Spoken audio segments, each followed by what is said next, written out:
Honorable Under Secretary General and Associate Administrator of the United Nations Development Programme, Mr.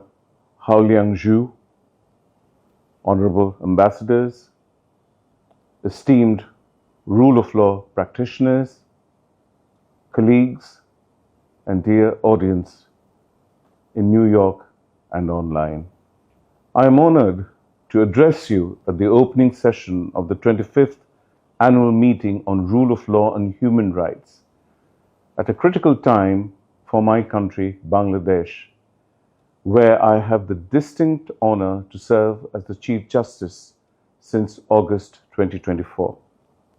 The call to unite in promoting justice and human rights is enshrined at the very heart of the UN Charter, as it is in Sustainable Development Goal number 16. There must be no doubt that the United Nations must reinforce and upscale their rule of law support as the fundament for peace, stability, and prosperity. I call on you to support this mission regardless of historical and contemporary setbacks, despite competing priorities and in face of a sense that building robust and independent judiciaries is too daunting a task to even embark on. Our work in Bangladesh over the past 9 months is a prime example of both. The centrality of rule of law reforms in countries in transition and of the UN's, and in particular, the UNDP's ability to effectively support profound and far-reaching justice reforms with its broad and specialized expertise and its agility to scale up, deploy, and tailor support as required for transformative change.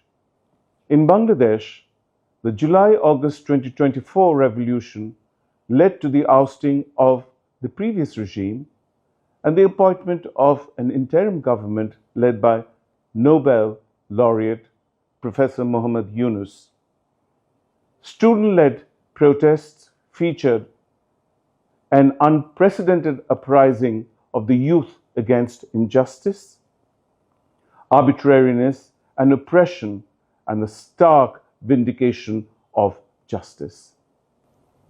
Since assuming office as Chief Justice of Bangladesh, the legacies of those young men and women who paid the ultimate price in the protests have guided my mission and hardened my resolve to restore equity and justice through a transformative agenda for judicial reform. The inherited backlog of more than 4.2 million cases and the deeply rooted distrust in the judiciary, crippled by ever-growing political instrumentalization, would not discourage me from taking immediate and resolute action.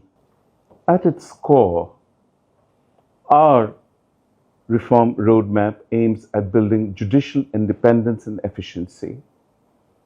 The UNDP supports us in its implementation with technical expertise, including an alignment with international standards and norms and advice on integrity, digital transformation, people-centered approaches, and outreach advice.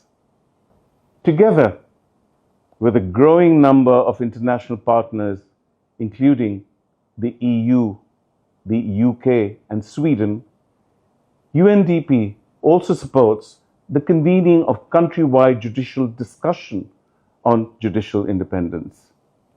A recent peer exchange with South African experts on transitional justice tools supported by the UNDP reinforced my conviction that far-reaching and transformative reforms of the judiciary must be the fundament for other sectoral reform in any transition, from unjust and dictatorial regimes to stable, peaceful, and prosperous democracies. As the guardian of constitutionalism, legality, and human rights compliance of all other reform efforts, the judiciary must be the first to liberate itself from dictatorial grips and transform itself into an independent and trusted arbiter, providing effective remedies for all seeking justice before our courts.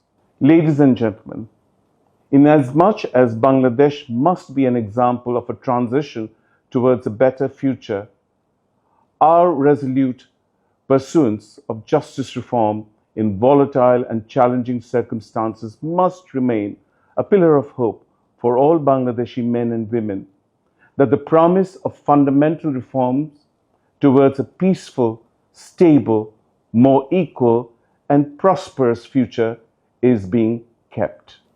When justice is absent, it will be vindicated on the streets.